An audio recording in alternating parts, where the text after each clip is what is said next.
the Honorable Minister Louis Farrakhan. Just made my day, my year. Yes, sir. Yes, sir. How you feeling, sir? Yep. Well, Oh, yes, brother, sir. I'm so happy and honored to be with you this morning or this afternoon and to see all the wonderful scholars and scientists and wonderful brothers and sisters that you have gathered together for this very important call. May I ask a question? How many cities are on the video feed? And who are I know some of the brothers that I'm looking at, and I wish to know who I am talking to and through whom I'm talking to, and a wonderful afternoon that we hope to have, not just as a conference, but with some concrete thoughts and ideas that we can work on together as a team.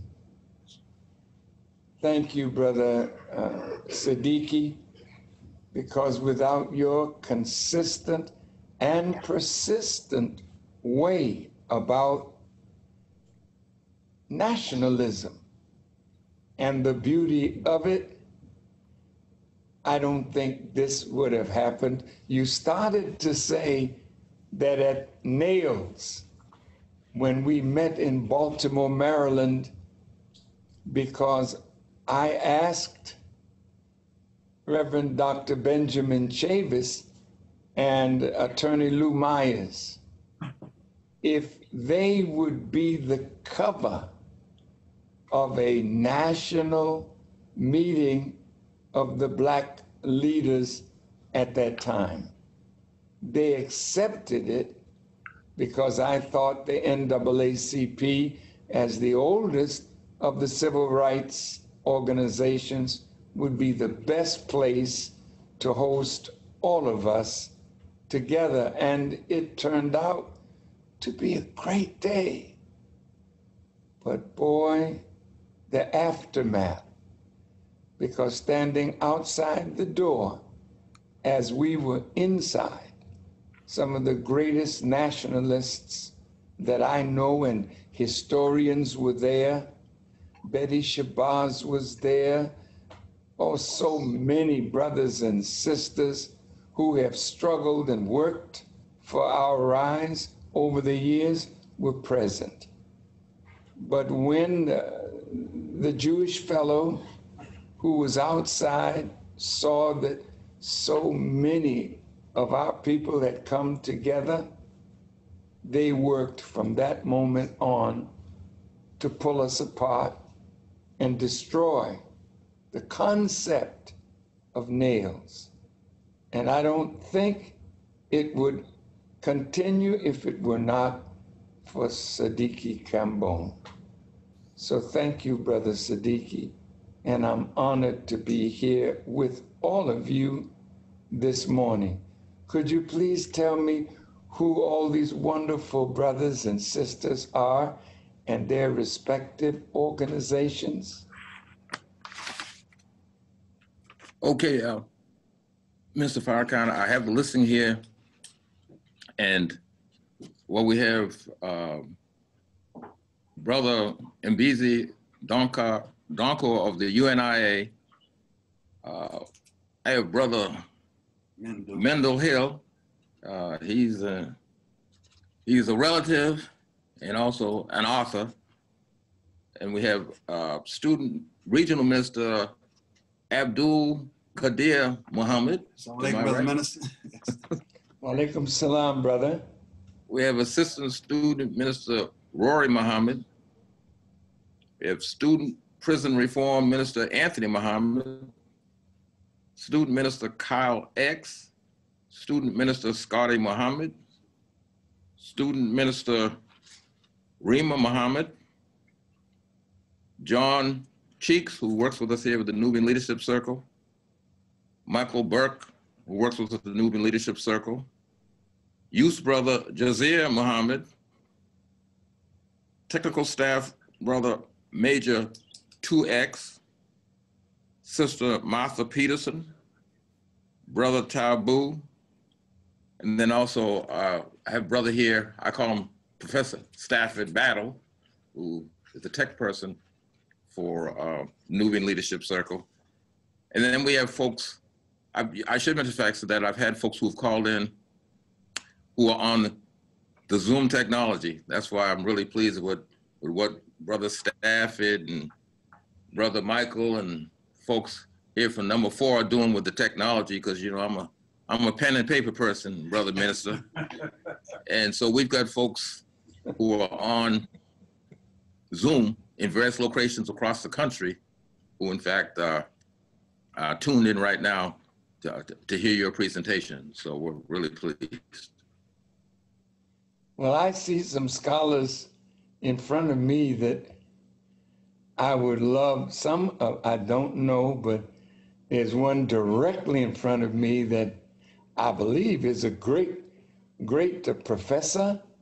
I think he was at Morgan, and I'm so honored to see him again. And the brother to my left, I know his face, but would you introduce those who are on the screen with us? Yeah, listen, I'm assuming you're referring, Brother Minister, to Professor Winbush at Morgan. That's he. At Morgan State. Yes. And I'm looking here.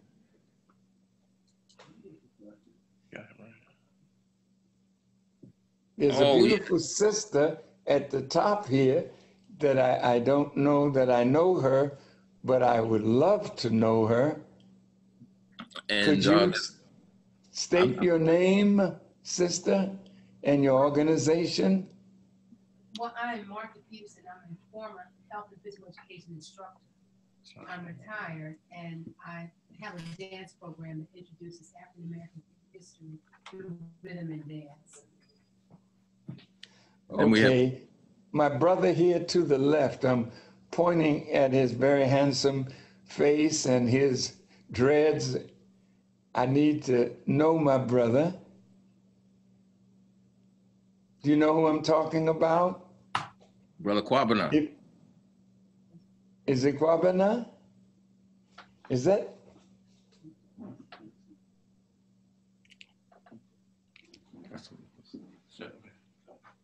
Yeah, I know his name and his work. And my sister and my brother up in the corner.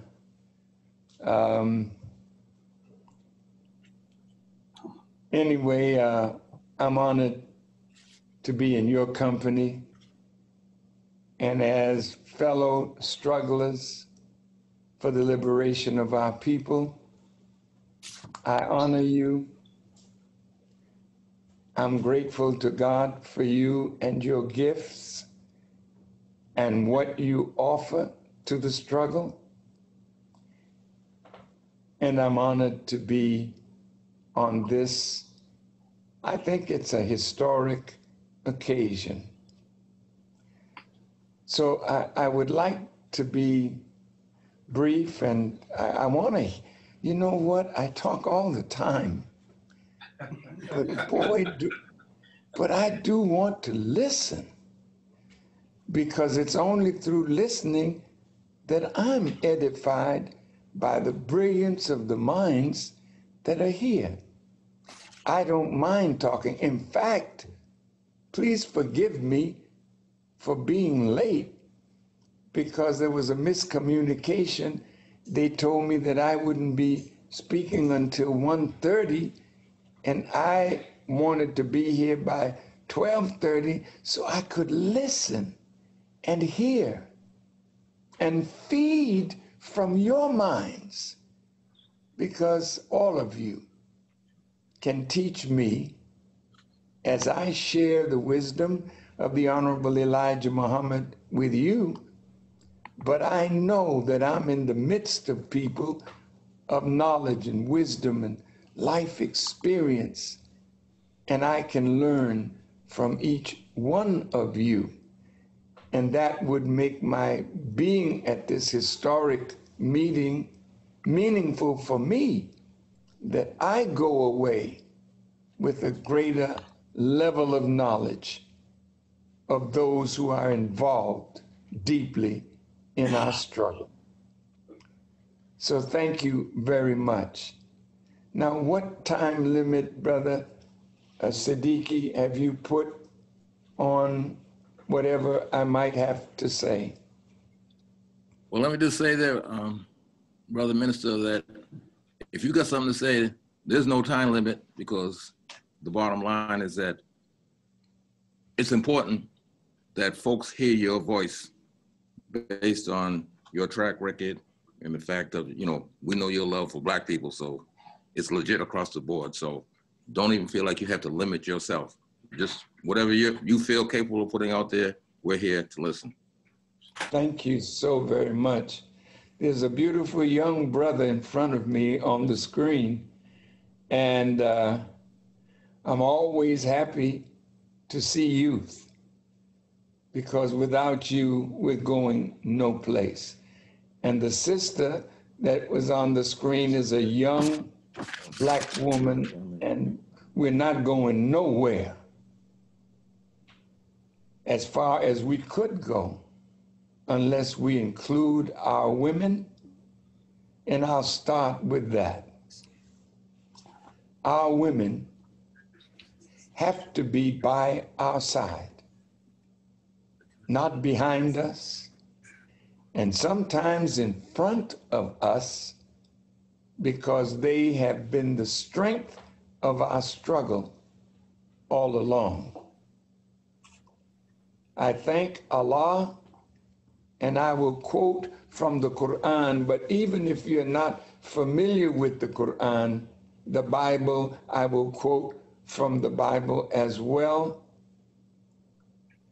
But the Quran says, the female is 1 degree beneath the male. And it says that the female is not like the male.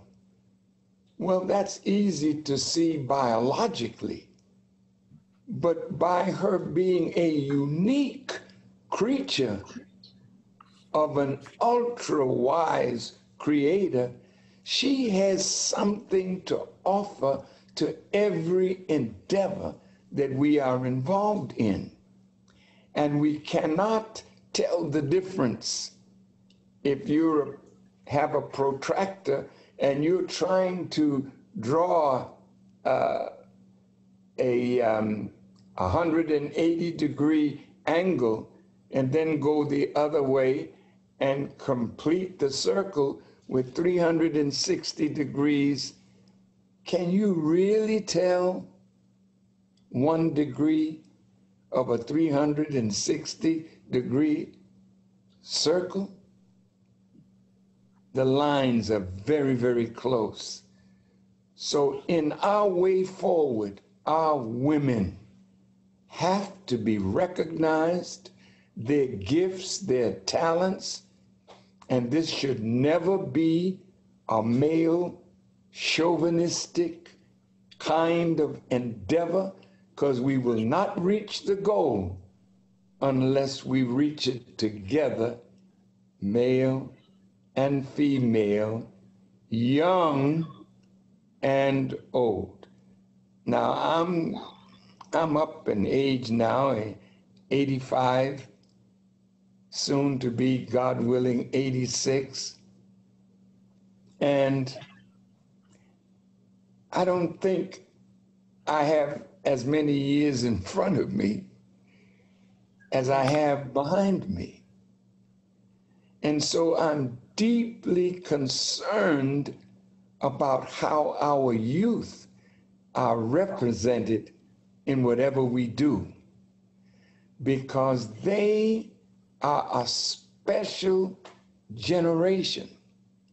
We cannot limit them by an older generation that has our strong points. But in every church that I visit, And in many of the mosques that I visit, I see the leadership getting old. Some getting bald, some getting gray, and others learning how to use Just for Men to appear younger, but we're getting old. But the generation of young people That's right. that God has produced has made them a peculiar group, a peculiar youth, and their minds process things quicker than we, and they do have something important to offer to our struggle. That's May right. God Yes. bless us this day to hear the voices of all and speak to the hearts of all. Now, what I would like to start with is, of course, Bismillah ar-Rahman ar-Rahim, with the name and help of Allah, the Beneficent, the Merciful. I need His help, and I seek His help, and I seek His guidance, that the words that I speak will be meaningful words, not because I'm reaching the age of an elder sooner or later to become an ancestor, but I would love to have some feedback on what I want to say. What I say is based on the prophetic words of the prophets and Elijah Muhammad's magnificent reading and interpretation of the prophets and what they said about the time in which we live. I believe you can see, and I can see, and even the blind can see, that this greatest nation in the last 6,000 years of a vacuum in our history is falling, and falling very fast. Before President Trump was elected to office, on a radio program here in Chicago, the Cliff Kelly Show, I mentioned that if you vote for him and he becomes your president, he will take America to hell in a rocket ship. He has been in office for 2 years coming up, and the decline of America worldwide is visible, even though there's a growth in the stock market, and the black unemployment rate, according to them, is lower than it's been. We can't be deceived by something that is put up to show that he's fulfilling his promises. So we know Mr. Trump is a master at telling lies. That's right. And the Bible tells us, and the Christians have a saying, the devil is a liar. Well, if that is true, and it is, you have to understand. You have to understand that this man in the White House is the apex of falsehood and doubling down on falsehood. And the world now is a world of white people that rule. They all are liars, but not like Yes, all, not some. Right. Even our dear brother Barack, once he wanted to be Pharaoh, Yeah, right. There you go. then he had to become a part of the system. That's And right. the system is based on lying, stealing, the murder of the original people of our planet, and the robbery of nations of their natural resources. That's right. So we are seeing something that we need to be clear on. Now, as a nationalist, well, we want a nation. That's right. We have become a nation within a nation. Nearly 50 million of us. They'll never tell us our real numbers, you know. And we don't have census takers, but we are up there, 50 million. And we produce $1.3 trillion, or it's recorded or said that that kind of money comes through our hands in a year. So what can be done with our money? What can be done with our numbers? What can be done with our scholarship that would allow us to achieve the dream? Freedom at last, justice and equality among the nations of the earth. That's what we want to talk about, because all of you that I'm looking at and hope to listen to, you have gifts and skills and talents, and every organization of Black people is filled with men and women of great scholarship. The soldiers, however, to make it happen are in the street and in the prisons. And many of them are in colleges across this nation. How do we pull all of this together?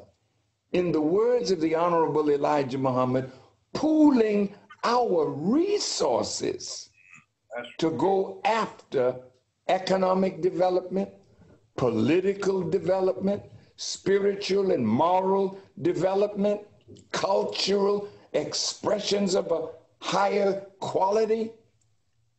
We can achieve that, but we have to see that unity does not mean uniformity. Unity must be our recognition of our need for everyone to get involved in this struggle for true liberation for our people.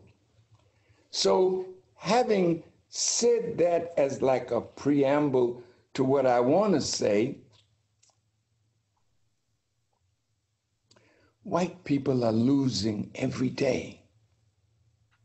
I wonder, are we conscious of how deep the loss is and how we can take advantage of their loss and our gain to bring about what we seek and what our ancestors prayed that we all would be about? Let's look at it. The Bible talking about white people. It says in Deuteronomy, talking to Israel, and Israel here represents the white race, not the original people who are called Israelites. No. White people are the original Israel that wrestled with an angel, the Bible says, and his thigh was thrown out of place. It's only a nice way of saying that God and our science wrestled with the life germ of the black man. And out of it came a new people that came from the original people. And this new people were given time to rule the original for 6,000 years. That's why I meant to mention that this was a vacuum in our history. Our history, the Honorable Elijah Muhammad says, we have scientists, we call them gods, that write history, not after it's done, but write it before it's done and put it in a book. Our history, he says, starts with the circumference of our planet of 24,896 miles, approximately 25,000 miles in circumference, taking 25,000 years to have a complete change at the poles. So we write history to equal our home circumference a year for every 1,000 miles, 25,000 years in advance. And that history is called Bible or Quran. And whenever any part of the history is to be fulfilled, God will raise up from among the people, according to the teachings of the Honorable Elijah Muhammad, somebody from among the people that is called a prophet. Prophets don't make the history. They are a part of the fulfillment of what has already been written. So when you understand that the end of white supremacy and the end of white rule was already prophesied. So this name of white people that is called Israel, this is talking about the whole of white people, not Jews, the whole of white people, called Israel. So in Deuteronomy, God is telling them that at a certain point, if they do not obey the natural and divine laws, they would suffer in this way. One of the ways they would suffer is they will suffer from the fruit of the womb and the fruit of their labor.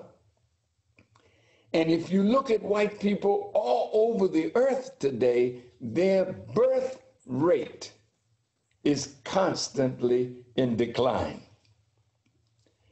There's no genocidal plan against white people. There's a genocidal plan against us because our population, no matter what we are suffering, is not at the same demographic rate as we find in white people. Both in Europe and in America, they are losing. And in a matter of 100 years, they might become extinct. Europe, their birth rate is not just equal to their rate of death, it's greater, their death rate, than their birth rate. So Europe is now dying, the whites in Europe. So you have people from the Commonwealth nations that they once ruled coming to England, coming to France, coming to Denmark and other European countries, coming to Germany. But what is happening? They are not producing life as they used to, so the incoming people are outproducing white people. So if it continues like this, they've lost control of Europe. They are worried about that. So there's definite anger in Europe toward all of the children that they once oppressed that are there now and marrying into their people. And once we get involved with a white woman, well, you know, we're killing them softly, as the song goes. So here they are dying, yes, from a shotgun that they feared. But boy, that's a powerful gun that we got, and we're aiming it at everything that's in front of us. And so we are bringing their population down, but we've produced a new nation of mulattoes all over the country. But these mulattoes are different from the mulattoes that the Portuguese and others created, because when they created the mulatto and sent them into Africa, notice they were not original, spreading in Africa and the Cape Verde Islands. The Portuguese made sure that the half-whites that came up were nurtured in the theme of white supremacy. So those mulattoes there and our mulattoes here, 100 years, 150 years ago, they were made by the enemy to be his buffer between the blacks and the rise of blacks against white supremacy. But there's a different mulatto today. The mulatto today with a white mother or a white father, they're growing up now knowing that they're black. They're growing up knowing that they're a part of a black expression. And so I watch, you know, the basketball game, and what's the name of that team out there in the West? Warriors. Yeah, the Golden State Warriors. Look at those light-skinned brothers of ours. Man, they tearing things up, but they standing with the black brother. Ooh, this is bad business for white folks. Because on television, they like to promote the light skin. They like to promote black intellectuals that are light-skinned and gay. But hey, we don't care what you do. You cannot take away the conscious level that's coming up in our people. So now you can see why white people, particularly the Jews, they make Farrakhan the litmus test. They don't, I'm not involved in a lot of stuff, but they make everybody that wants to rise in the world that they control. You gotta hate Farrakhan and we'll help you out. You gotta knock him and we'll lift you up. Oh, but that ain't working today. So now they're saying, we gotta make everybody that respects Farrakhan, we gotta make it hard for them. And many of our people are suffering just to be in the room. If I went into a toilet in one of the major airports and some black intellectual was in there answering a call to nature, and I'm washing my hands and he's washing his hands, and I say, hey, brother, how you doing? And he said, fine, brother, how you doing? That's the end. He walks out the door. They say Farrakhan was in the same toilet with him because I have spiritual aids. You can't have no intercourse with me because you'll come away diseased. And what will your disease be? What will be the nature of your disease? It will be that you now know who the real enemy is. I'm talking about the wicked Jews, not those who are practicing the Torah, but those that are mentioned in the book of Revelations as a so-called Jew, those who say they are Jews and are not, but they have such control over black intellectual advancement. Here we have our great brother, Professor Winbush. He knows that in academia, you go as far as they will allow you to go, and if you break the rules, they find a way to get rid of you. Mark Lamont Hill, he's an intellectual. He's a beautiful brother. And if you heard his speech at the United Nations when he came back from Palestine, and then watched the way the Jews interpreted his words, he wants the destruction of Israel. He wants Israel to be non-existent. He is an anti-Semite. And he's been with Farrakhan. Well, all of you that know Mark Lamont Hill, you know he's a good brother. He respects me, but they say, well, you know, he's saying, well, we don't agree. Farrakhan is homophobic. Farrakhan has said some disparaging things about women and gays and whatnot. I say it right here, stop it. In my Savior's Day lecture, I said, I got gay people in my family. I don't divorce them from the love of me because they have chosen a lifestyle with which I disagree.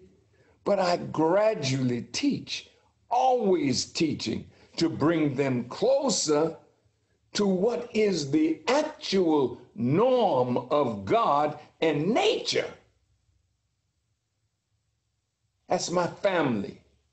So don't tell me that I hate the gay community.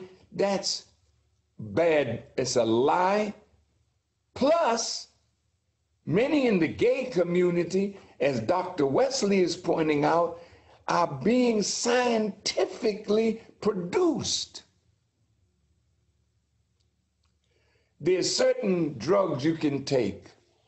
I'm on one now for cancer. It's called Lupron. It's a shot that they give me to forbid those cancer cells in my prostate from coming back. They were coming back again, and so they shot me with this steroid.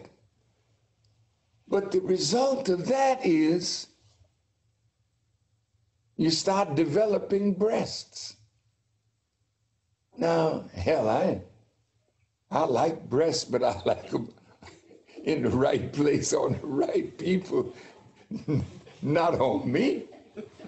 I don't want to spend time in, what's that woman that has these shops that you can go and buy little brassieres and whatnot. I ain't into that. But my point is, chemistry can alter the way you think. Biology, the masterful manipulating of your and my life and our DNA. They're working on that now as we speak. They don't want strong black men.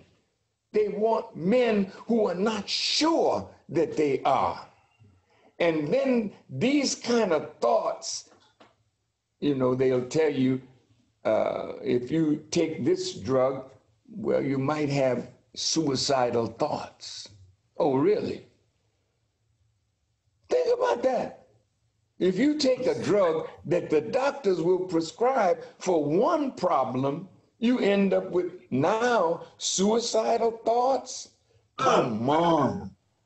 They are manipulating us through biology, through chemistry, through the food that we eat, through the drinks that we drink, through the water that we need to survive, even in the air. It's all to stop our lives because God, in natural ways, is curtailing their growth and development. Now, in the NAACP and in the civil rights movement, there's been some great political gains. Those of us who are nationalists, we don't look at voting as a panacea for our ills. So this past voting cycle, we saw beautiful black woman in Georgia, strong sister, almost pulled it off. And there was demons harvesting the vote from black communities to make sure that Gillum did not become governor in Florida and that she would not become governor in Georgia. Now, what is this teaching us? What did Elijah Muhammad say? He said we need 6 or 8 to 10 states. Right. And then he told me one day, perhaps I know that the white man is not going to give us 1 state. He said, perhaps I know that. Well, if they're not going to give it to us, we have a relationship with Africa, but our future is right here. This is ours. That's right here. That's No right. question about it. We paid a price, and the God of justice would not be just to take us out of here and take us somewhere else when we suffered here, and we should get our reward where we suffered. One day, I was with the Honorable Elijah Muhammad, and he said, brother, I've flown all over Africa and different parts of the world. The earth has been there being used for trillions of years. The earth is aged. He said, but this has been a wilderness, listen, for 66 trillion years. And it was a prison. We sent the native people over here 16,000 years ago for breaking the law of Islam. The native people came from the Bering Straits across, went across Canada, came down the West Coast into the Central America, then into South America, into the Caribbean. These are native people, and most of us, if we looked at our DNA, can find some measure of our native indigenous people in our life, in our blood. But the native people in South America, the Inca, Indian, the Mayans, they built civilization. They were mathematicians, the Mayans. But when the whites came, they saw this tremendous civilization. They wanted to destroy it. And the first thing they did was destroy the libraries of the Inca and the Maya. Now, the Honorable Elijah Muhammad said, brother, it's not over there. He said, it's right here. And he did this 3 times. It's right here. Well, if they're not going to give us a state, how do you take it? I want you to think about it. Now you can respect the civil rights movement as a nationalist. I do. Because they love white people. And they are working against the grain to produce a vote now that will bring them political or access to political and economic power. At first, we was against that. Look, man, Martin Luther King, he wanted to be the brother of white people, not their brother-in-law. Malcolm was on the opposite side of that. Malcolm said, no, we're a nation within a nation. We've got to have our own. Malcolm was not wrong. And we who were nationalists looked at the civil rights and said, these people, they love white people, man.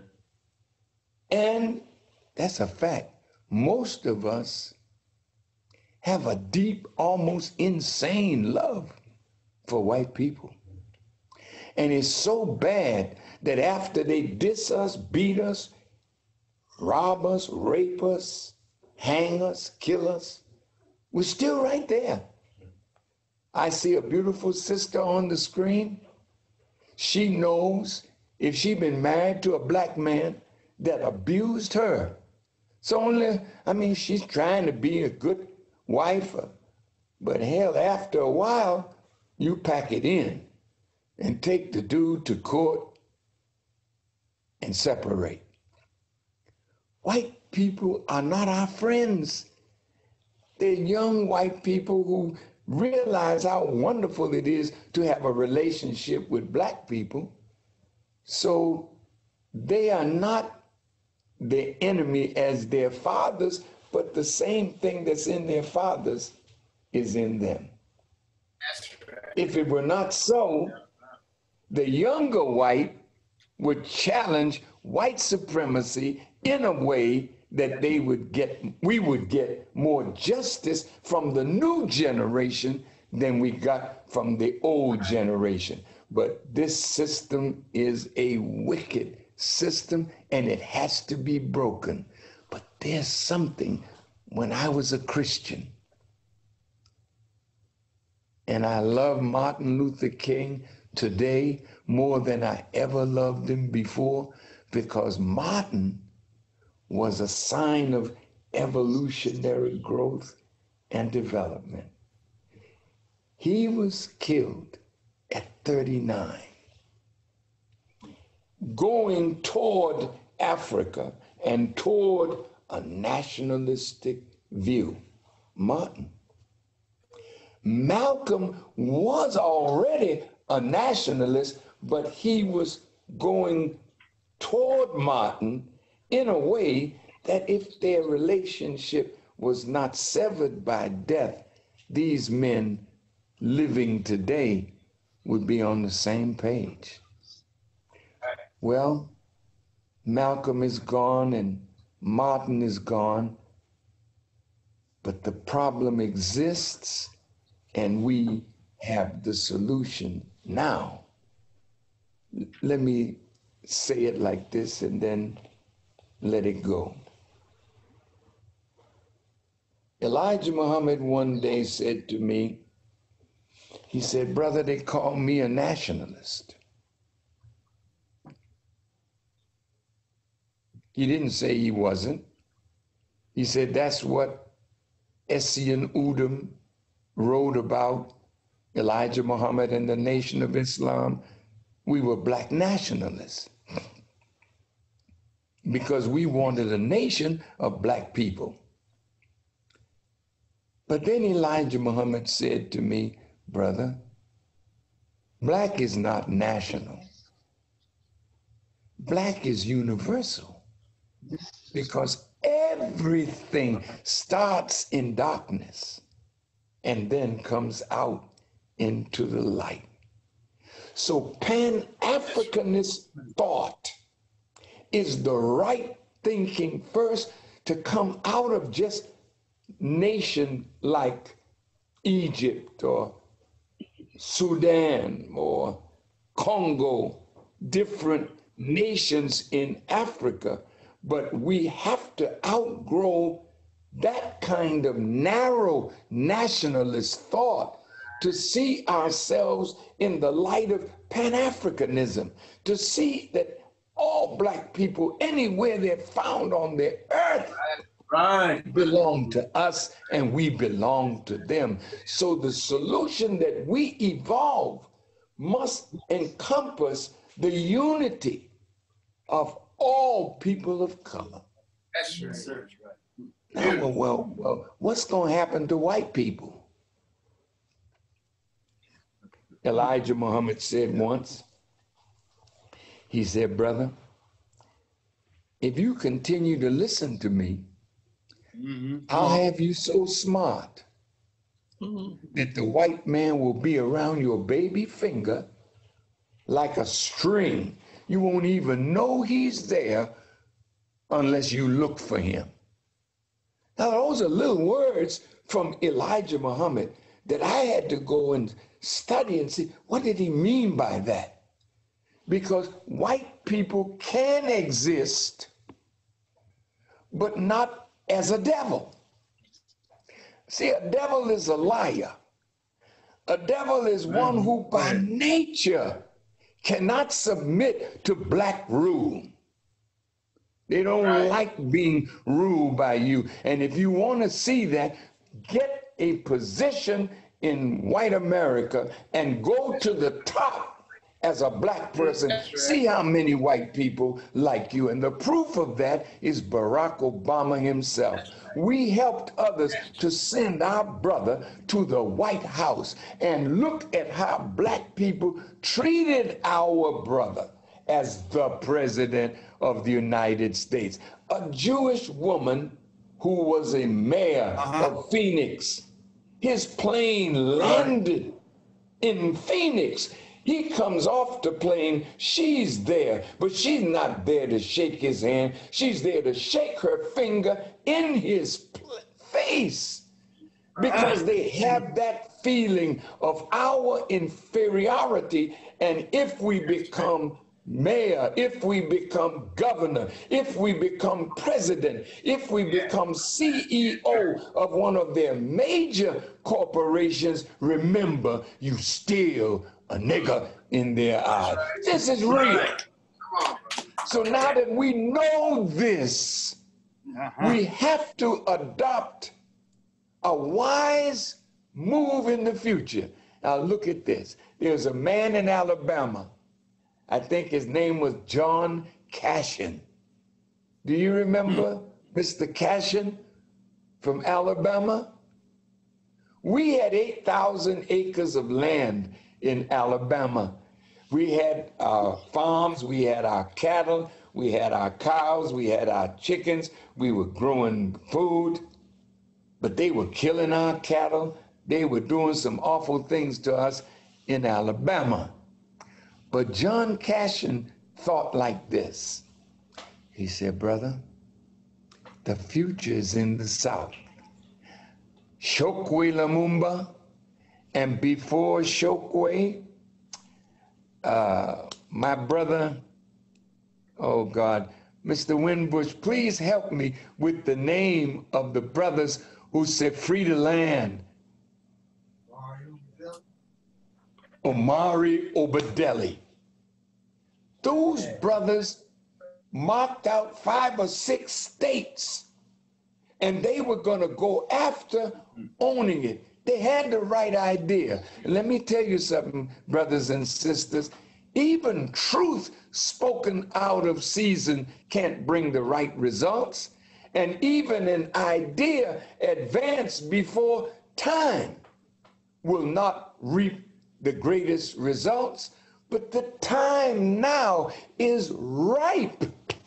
Our people are ready to move, but if we are so narrow in our thinking, we'll condemn the lady that ran for governor in Atlanta. We'll condemn Gillum. We'll condemn Oprah. We'll condemn those who are on the other side.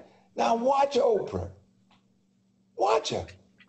She's a multi-billionaire. She came out strong for Barack when she had her television program. But when those white women that used to adore her didn't like her coming out politically for Barack Obama, they stopped looking at her show. So politically, she withdrew. It didn't mean her heart was not with Barack, but she didn't feel it was the time now for her to go all out. Well, she don't have that show anymore. She got her own station. So she said, now I can do it. She went on down to South Carolina. She went on down to Georgia. She went on down to Florida. She's in now. The political move to give black people political power. Now let's wrap this up.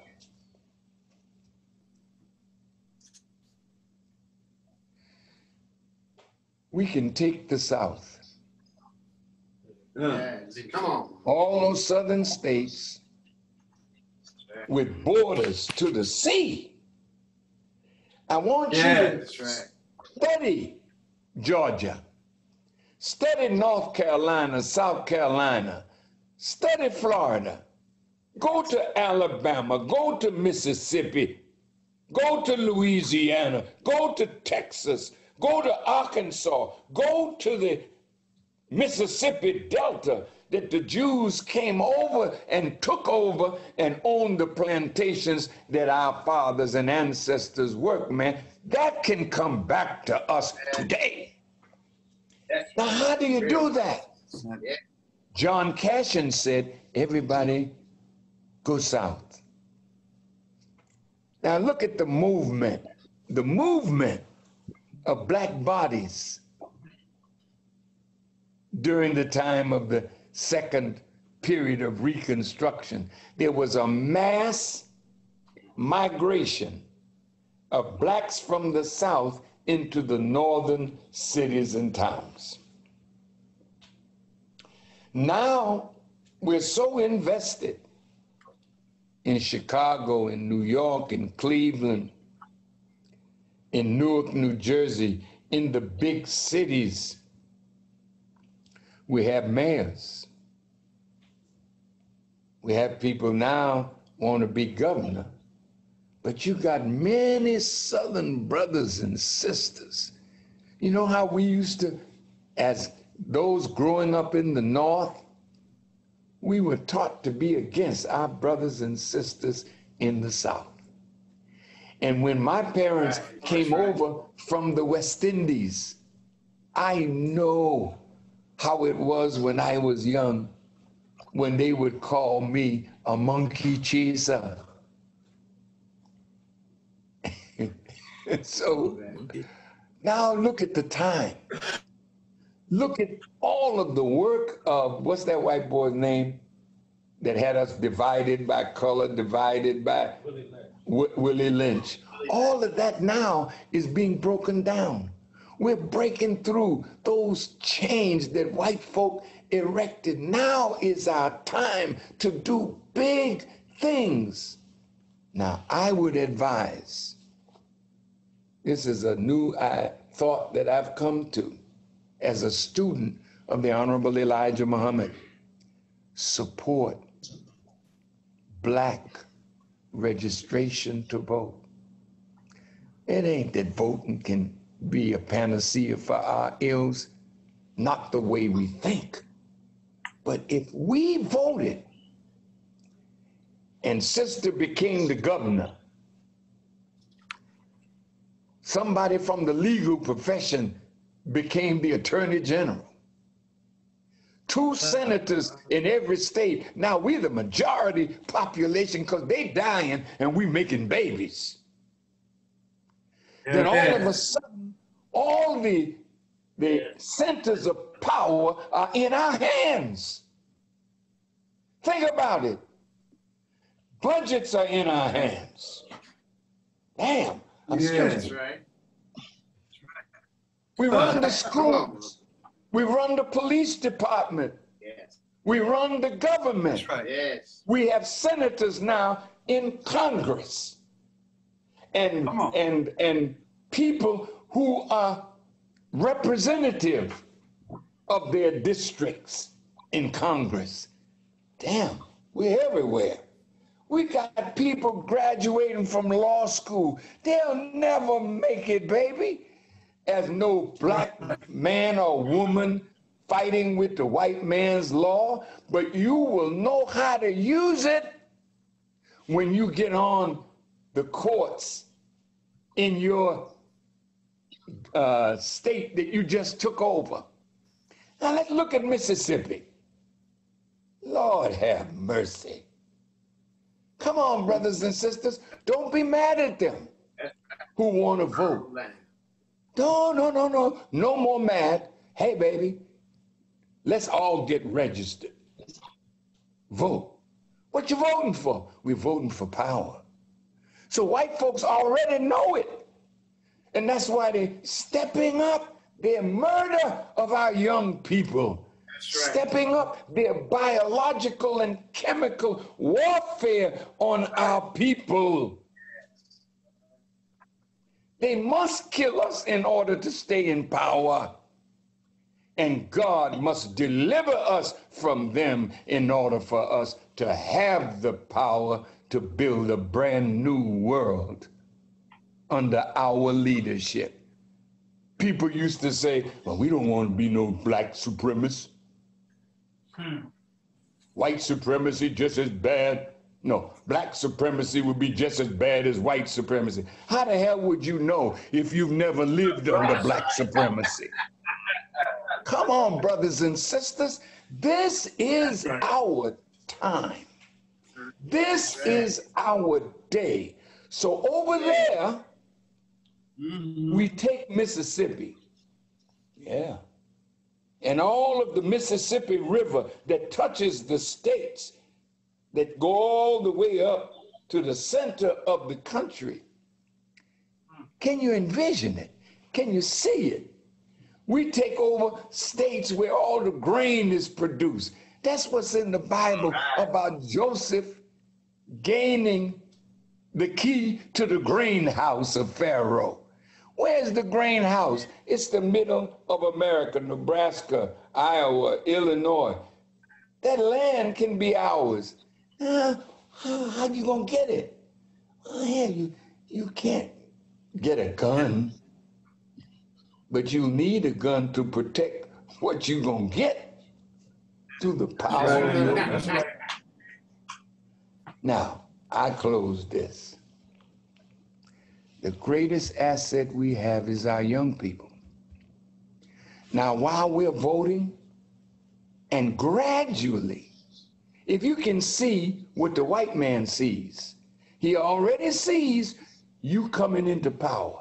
He's frightened, thinking that you would do to him what he delighted in doing to us. We are not that kind of people, man.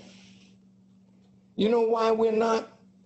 Because we are today the strongest black people on this earth. They're made in America. Go ahead. You're the most educated black people on the earth, but you're made in America. You're the most culturally powerful people on the planet. Your sports and your entertainment, they love you. In the homes of white people now, they got these big wall-to-wall pictures of black artists, black superstars in basketball and football. Don't be mad at them. Because once they start bowing to you in that field, will they bow again when we gain control of production of food? Because we are not going to kill the people for profit motivation. We are for health and well-being of anybody that we produce food for. We have our own hospitals. You can't tell the white man you can't come in our hospital, even though he tells you in a nice way, if you take a chance going to their hospital, you might not come out.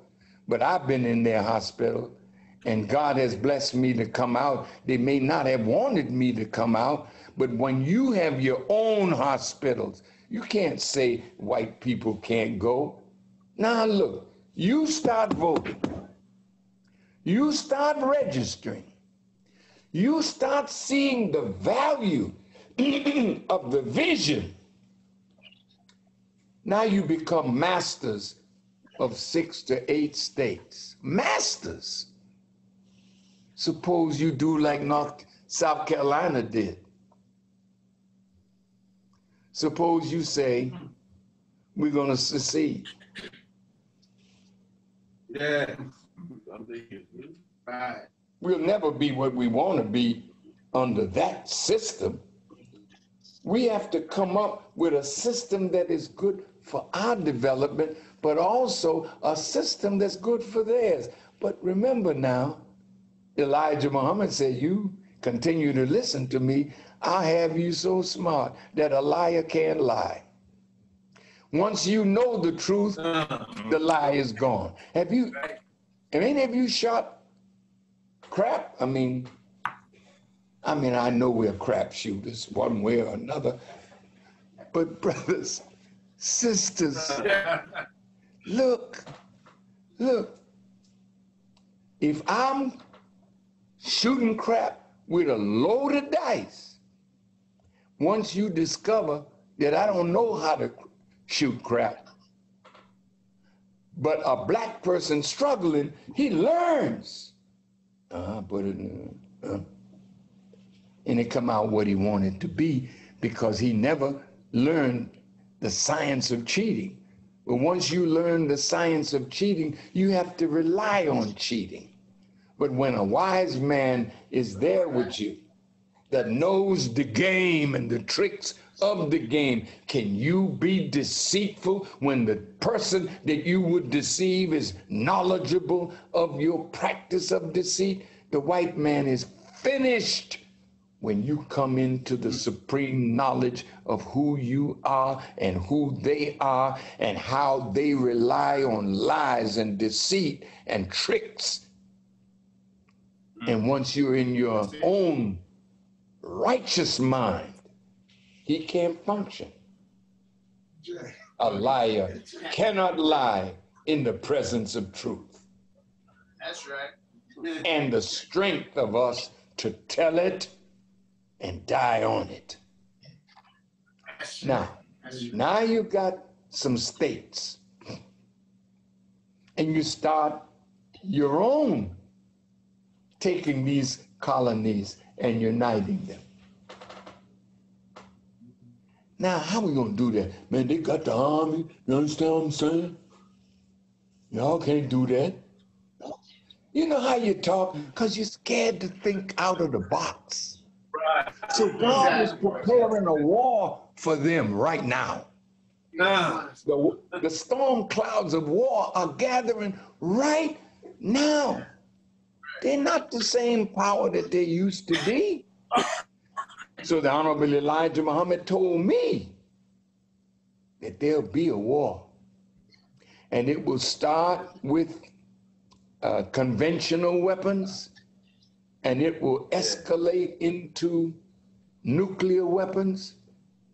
And a lot of people on this earth are gonna die, but God favors us.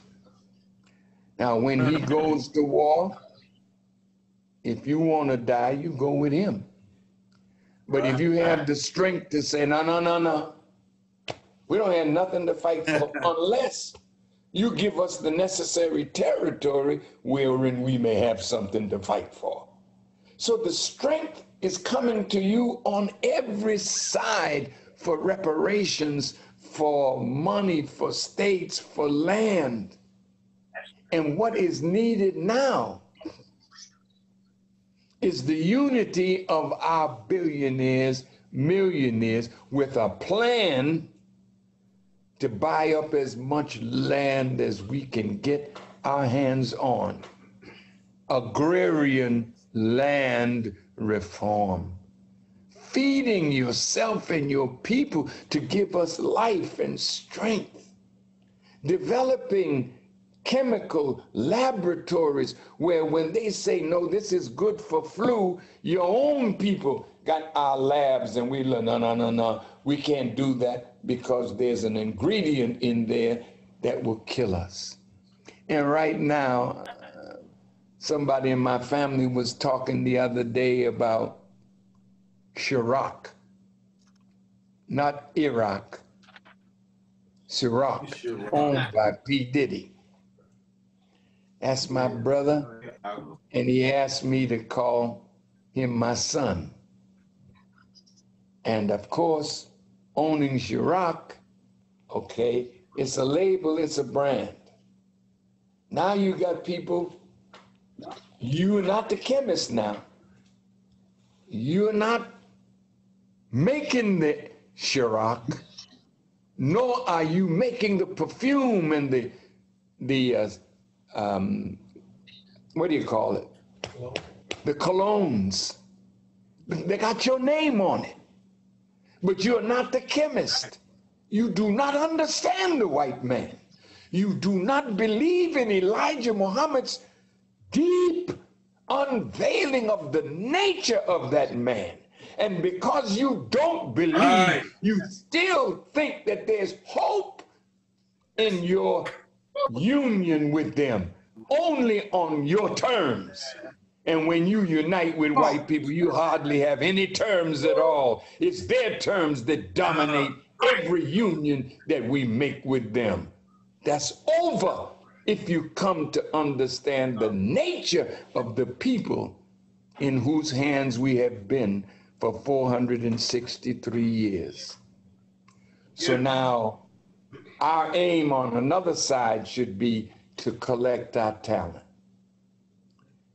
unify that talent, and talk about what to do with money that can make them multi-billionaires and make us millionaires in the process. Everybody eats. Everybody has to eat. So the white man is producing false food. This dude is on a tear now, making lettuce that is not lettuce at all. It's plastic. I mean, think about it. Brothers, this man is going there. I saw last night eggs that they're producing, all synthetic, look good. Oh, God. You stab it with your fork. Oh, brother and sister, if we don't take control of what goes in our stomachs, we will never grow to be the powerful men and women that we are born to be. Food must be in our control. Take your mouth out of the white man's kitchen and build a kitchen for yourself, and you will preserve your health and well-being. Now, I would say we need a chemical lab that when they put Beyonce, I mean, that is a queen now. Put her image on perfume. Put P. Diddy's on cologne. Put other white audiences that our people support and their picture on some brand that allows a chemist now to make something with their name on it. And you put it on your skin. And you don't realize that what you put on your skin goes right into your system. So we're being killed, and we're made to love it. My grandson said, "Oh, Granddad, P. Diddy's killing with that Ciroc." He meant making a lot of money. But when he finished, I said, "Grandson, he's killing all right, because he doesn't know the chemical composition of what has his name on it to lure us in." And we are all concerned about brands now. So he makes a brand and you like for instance, these are Casals. I was never thinking about brand, but I got Casals on, and now people say, "Man, the minister got some Casals." And I'm making another white man rich. I'm not trying to brand me. I'm trying to brand truth. I'm trying to brand righteousness. I'm trying to brand eternal progress for us as a people, and we're not going where we want to go without our Latin family. Wait a minute, Farrakhan. No, stop it. Because they ain't black. Come on. Those Mexicans, they're not Mexicans.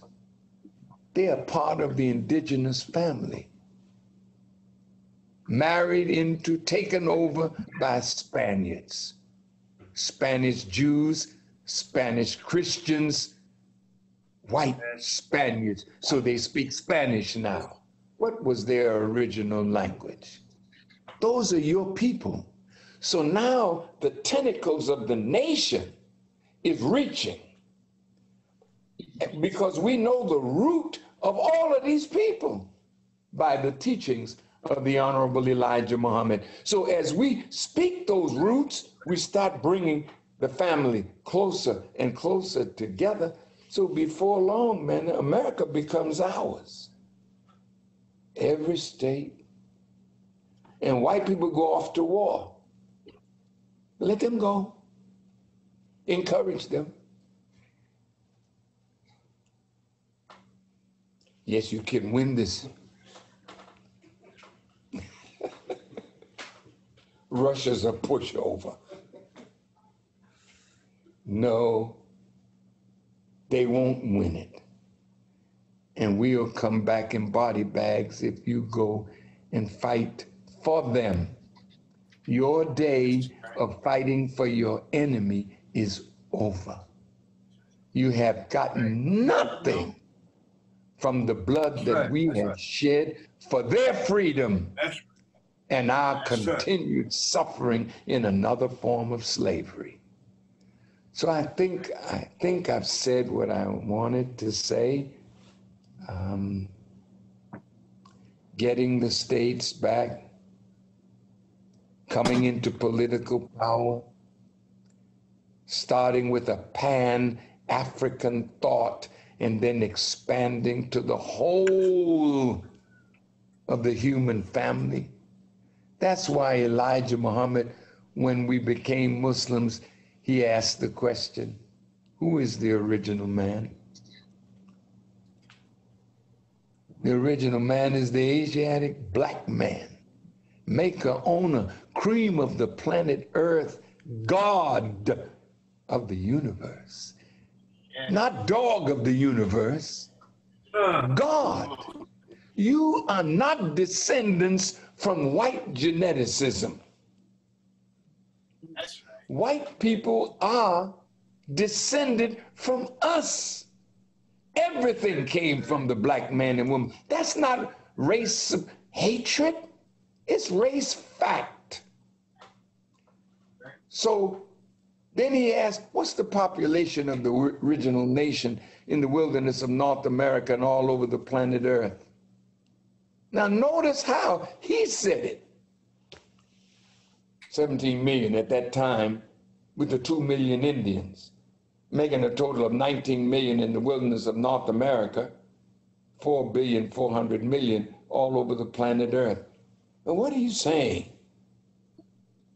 Big field awaits the wide awake man to work out in. That's your field. All your people of color is your field, and you are the origin of all of it. God is not here to make you subservient to nobody else but he himself.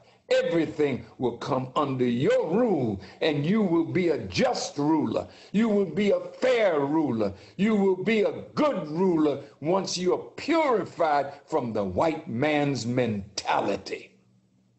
I thank you for honoring me and listening to what I have to say, and now I'll just be quiet.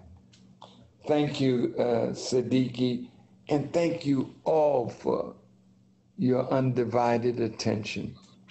Now, maybe there are questions. I hope I'll be able to answer them, but I'm at your service. Oh, by the way, what Siddiqui is trying to do, keep us together in an organized way and expand it. Siddiqui, Yes, you sir. will be successful because you That's right. are strong enough to keep us together. You must keep us together, and you must expand to a Pan-African view that's based on our forming an independent nation of our own. Thank you.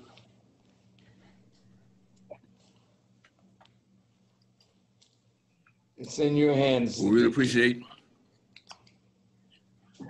appreciate your presentation, Brother Minister. And actually, a lot of what you said is within the parameters of our goals because of the fact that in our documentation, which actually we had shared with you, sir, Yes. we talked about the fact that we're talking about local, national, and international.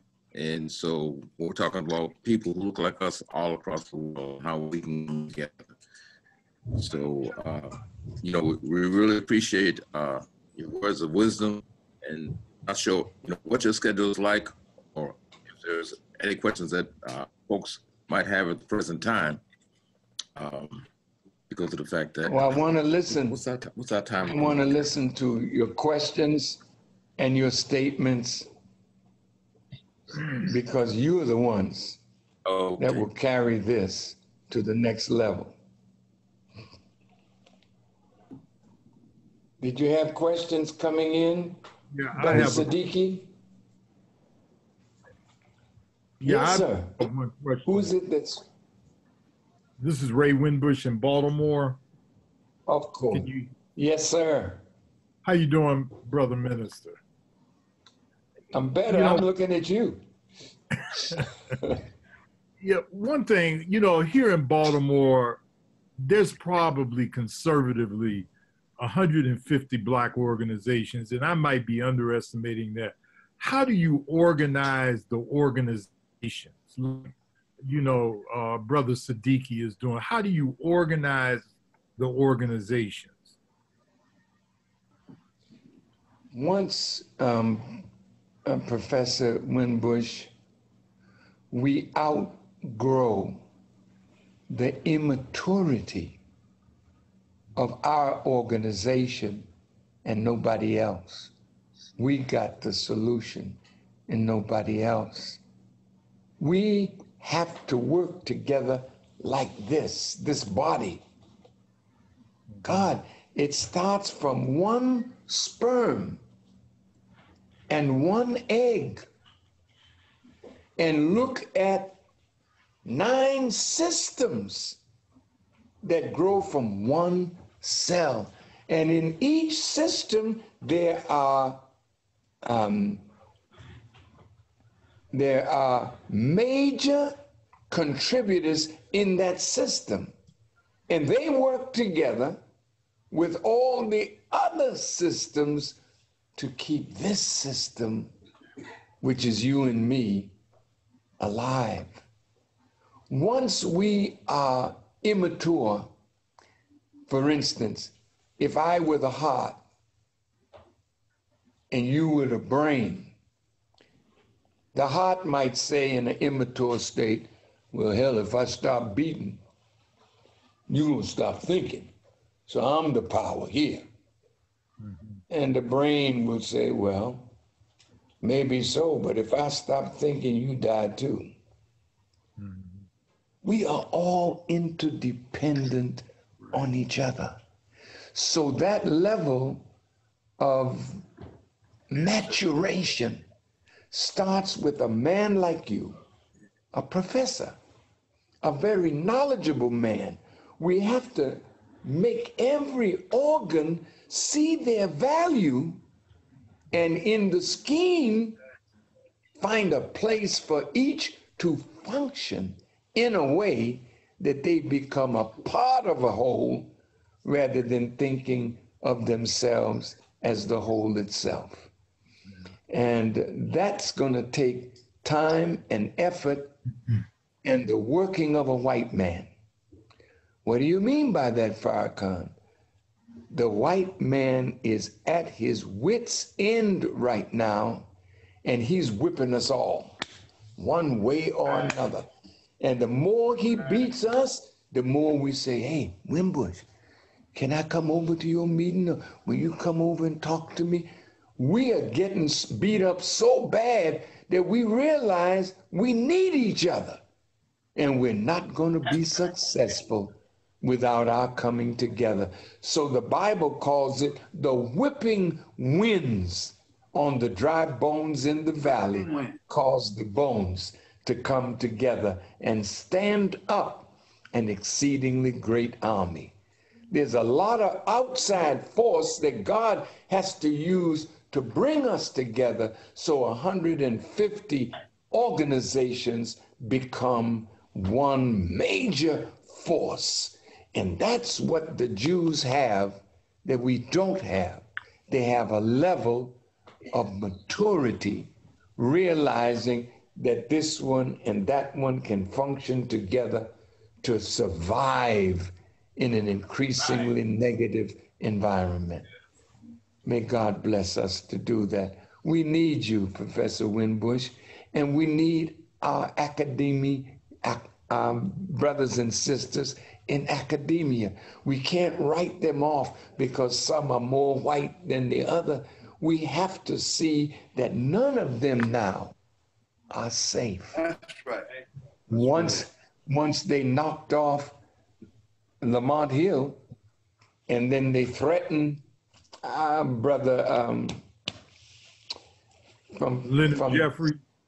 Leonard Jeffries, who's one of our great thinkers. But then you have the brother who loves to talk on the rappers. He's a professor, Michael Eric Dyson. You got all these giants.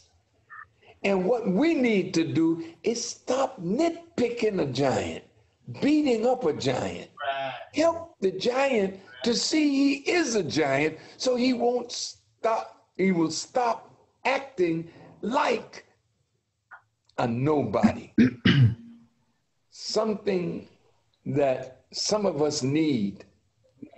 Some of us need to walk in a room and take the oxygen out. Because I am the greatest. Stop it. We are the greatest when we're wise enough to see our value, that all of us are gifted by God and all of us have something to offer in the struggle for liberation. We need each other. And the more we expand and give a way for people to express themselves in a unified way, not uniform, and stop judging each other. Because if LGBTQ wants to be a part of this, hey, look, intelligence is what we need. Skills are what we need. We'll deal with morality and all those kinds of things as time goes on, but our judgment of each other is what breaks us apart. I don't like this one. I don't like this one. Well, I love them all. And I mean that from the depth of my heart, man. I see the value of each and every one of us. And that value has to be known by us, respected by us, and nurtured by us. Go ahead. Thank you for your question. Thank you, Minister. So, Thank you, Brother Siddiqui. yes, sir. Well, Did you have a question? Yes, sir. In closing, we're running out of time here, but in terms of the NAILS experience, African American Leadership Summit, and it was about timing. Yes. And the very piece that you talked about how the various folks came together, no matter what their political persuasion. So here we are now in 2018 going on 19. In terms of the Nubian Leadership Circle and what we're attempting, do you think that the timing is right for what we're attempting to do here? It's been ripe, but we had not ripened in our understanding of the ripeness of the time. We're behind time. So when you're behind time, you got to make faster steps to catch up. But no, brother, what you're doing is ripe, and the proof of it is, look at where we are now. And I want to congratulate you for pulling us all together on screen with each other. Come on, Minister. Brother, that's major. Let's keep it going, and whatever we can do to assist you, we are there to help. Thank you. I'm sorry if I took all the time. Yes. No, you just, let me, we just want to close with one last question. We got a sister here that wants to ask you a question. Then we're going to close out with that because, as you said, well, we're about gender balance in sisters, terms of what we do here. Bad shape. So my sister, whoever you are, please give me your question, and thank you so much for your presence. Yes, sister. Good afternoon. Thank you for joining us today. I'm glad to be a part of this. I'm Akila Witherspoon. I'm part of the Nubian Leadership Circle, as well as the 1 million conscious and conscientious Black contributors and voters. And my question, what really resonated with me was the buying the land, as well as opening up our own hospitals and controlling our food. So you did mention, as far as like those who are already millionaires and billionaires putting their money towards that. But how do we start where we are with those of us who have not made our millions yet, and being able to get started with the resources that we have to start buying this land and making this a reality? Like, how do we start where we are right now? Yes. You know, I think it was the great educator, Booker T. Washington, who said, drop your buckets down where you are. We might have a vision for something over here, but we're here, and wherever we are, well, right now you start. Right now you pull. But honesty, integrity, and good character, because our people are tired of being lied to, and they're very, very sensitive to people taking their money and not putting the money where they promised to put it. So if you love your people, and I can look at you, I'm looking at my sister, and I'm looking in your eyes, and I'm looking in your face, and I believe that you want to see the success of what you are about. So once you collect money right around you, let's see, you're in Boston. Maybe there's some land available outside of Boston or in Boston that we can own and start feeding ourselves little by little. There was a woman, my dear sister, in Arkansas who is related to Brother Leonard. And this woman, her husband worked in the lumber yard, and she had 1 acre of land. She took that 1 acre of land, and in 1 year, she outgrossed her husband working for the white lumber yard. So when he saw what she did, he left the lumber yard and came together with his wife. This is what female leadership produces.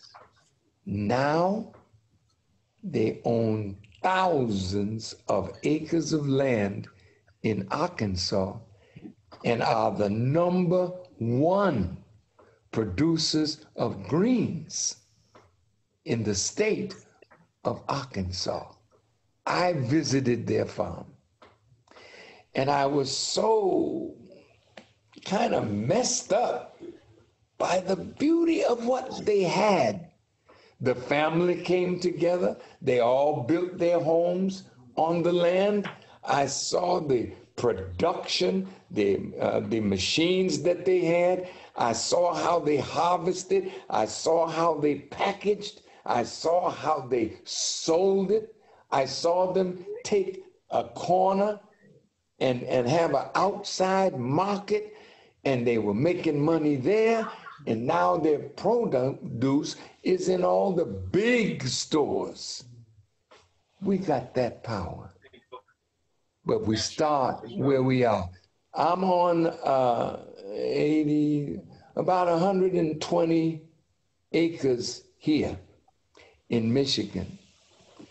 We have a $250,000 greenhouse. We have 50 acres under cultivation of winter rye. We have gardens, and we're producing land, earth, taught by Will Allen, one of the giants in agriculture. I went to see him, and this is what I'm talking about when I say humble yourself. Because I don't care what I don't know it all. I rely on people to help me with their knowledge. And I don't feel cheapened because I bowed to the wisdom of my brother. I feel enlightened. I feel like I've grown to bow to the wisdom of another person. I brought Will Allen to our farm here. He walked the land. He said, yes. He said, Farrakhan, do you know how to produce earth? I said, I don't know what you're talking about. So the earth is here. And then he said, I'll show you how. I sent 14 members of the nation from different parts of the country and paid for them to stay with Will Allen and learn. My daughter was one of them. She came back home and found her niche. Now she's over the greenhouse, she's over the gardens, she's creating now. So after he taught her how to create earth, and it's created by carbon and nitrogen. So we have all these farms around here. They create the nitrogen in what they produce of fruits and vegetables, but they don't sell it all. And rather than let it just stay and rot, they ask us to come, and we take their nitrogen and bring it to a part of our land that we call it our Egypt, because we're making pyramids of soil. And in that, we found that what my daughter produces, she took it to be evaluated by the Michigan farmers. And when they tested her production of land, it was the best in the state of Michigan. They want to know how she did it. Well, she ain't talking. This is for us. Because all they will do is take your knowledge, and before you know it, they'll act like they're the ones that did it, and you are out of business. But if you come to our farm, you'll see we have a factory in one of our access buildings of millions of worms. Worms. I didn't know the value of a worm. You know, I know an ayat from the Quran or a verse from the Bible, but hell, if you don't know the value of a worm, you don't know how to produce earth that is 98% toxic free. So we have African crawlers and other worms. And what we do, we take the nitrogen that we have a machine that chops it up, and we feed the worms. The worms double their weight on production. They reproduce themselves in their excrement, or to make it very plain, their poop is what produces earth that is 98% toxic free. So all of the earth that we have produced, we put it in our greenhouse, and we're growing stuff, not marijuana, but it wouldn't be bad if somebody got into a proper use of marijuana. Everything that God created, the root of it is good. It's how we abuse it that makes it detrimental. But marijuana, right now they're realizing how great that product is to solve many problems of disease. So growing your own, my sister, growing your own. Start where you are. You've got wonderful brothers that are with you. And Siddiqui, what I heard from him, we can't close until we let our sister have a question. I'm looking at you, sis, and I know you're a woman of extreme value, the precious little one by your side. That's your daughter, right? Was there a little girl? Yeah, that's your daughter. See, we're making a world for her, that she won't grow up like you grew up or grandma grew up, but because of you, she'll have a greater chance at life. And if we do some of the things that we said today, we'll make a future for ourselves and our people. Thank you for your question. Start where you are. Pool your resources and buy land. And then learn how to take whatever you got, even if it's a block in the city. It's land. But then learn how to purify it. Learn how to make it serviceable. We had 6,000 square feet of a new garden,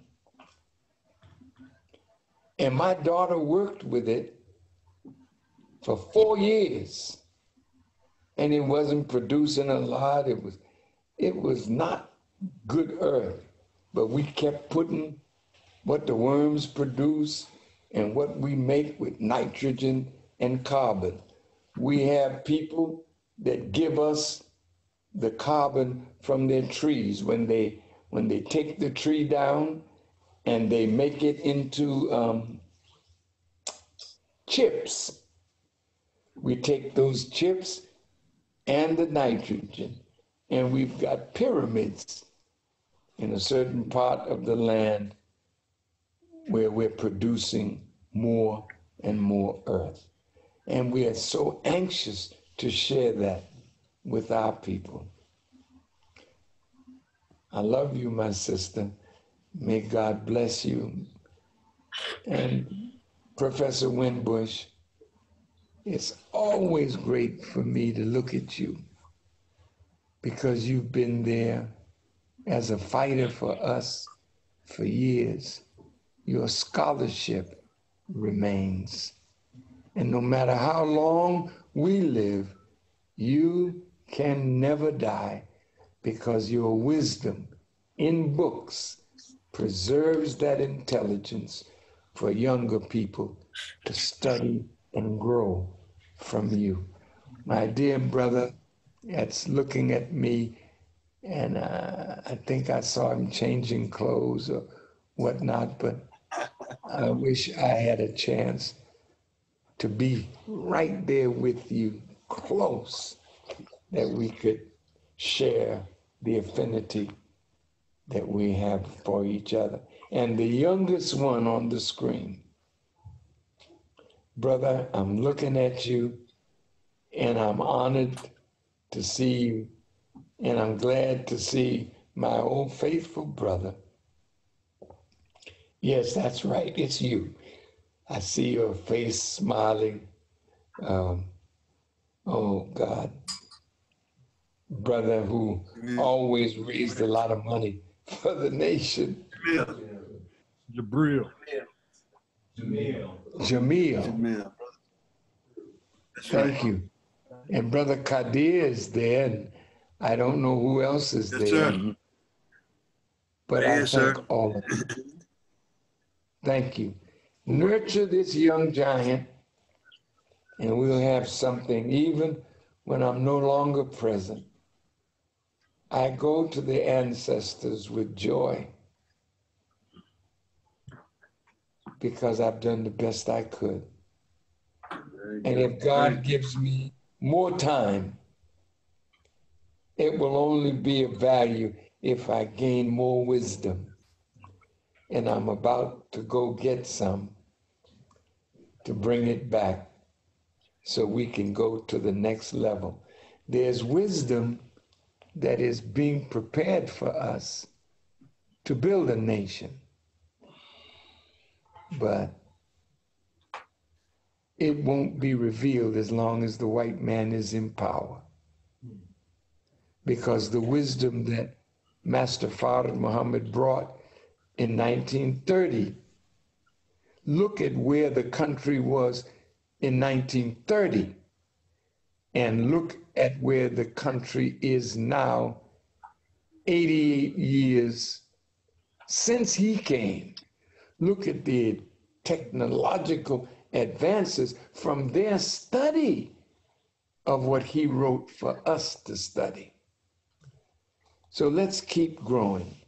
Thank you, Brother Siddiqui. I hope I've been of some service to you and to the organization. Let's keep the organization expanding and keep us a part of it. Yes, sir. Thank you. Thank you all. Thank you. Yes, sir. Baba Siddiqui. We don't have time anymore. We have to move out of here right now, Terrence. So, unfortunately, So, we're Brother out of time. Terrence, you the man I was talking about. I really am happy to see you, and I was so honored by your presence. And I do wish that I had time to hear your statement or your question. I know you to be a valuable Well, can I speak then, Baba Siddiqui? We're out of time. We have to give the room up, sir. But Okay. you have an opportunity to be able to, based on the package we have, We'll hook up again, minister brother, become and aware. put him on the line with me. Okay? Thank you, sir. Thank you, sir. All right. All right, Brother Minister Farrakhan. Wa alaikum salam. Sir. We appreciate the time that you've given us, and that we do feel like you are here with us. That's right. And we're going to move on, and we're going to build, sir. That's You'll be right. hearing from us. Yes, sir. Thank you. Thank you. Thank